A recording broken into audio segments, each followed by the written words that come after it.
ভোলা সদরের বীরশ্রেষ্ঠ মোস্তফা কামাল বাস টার্মিনালে বাস ও সিএনজি চালকদের মধ্যে কয়েক দফায় সংঘর্ষের ঘটনা ঘটেছে। এ সময় 2টি বাস ও 10টি সিএনজিতে আগুন দেওয়া হয়।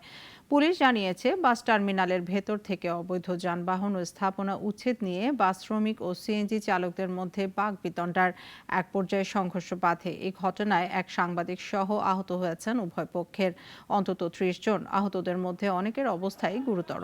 প্রতিবাদে অনির্দিষ্টকালের জন্য বাস ধর্মঘটের ডাক দিয়েছে বাস মালিক সমিতি। সকাল থেকে বাস চলাচল বন্ধ থাকায় চরম দুর্ভোগে পড়েছেন যাত্রীরা। তাৎক্ষণিকভাবে আমার পুলিশ ফোর্স এখানে মুভ করেছিল। আবার তারা এখানে বেশ সংখ্যক শ্রমিক ছিল, তারা ইট পাটকেল নিক্ষেপ করে তারপরে আমরা আবার শক্তি সঞ্চয় করে আমরা যৌথ বাহিনী এখানে আসি এবং পুরো এলাকাটা নিয়ন্ত্রণ নেই।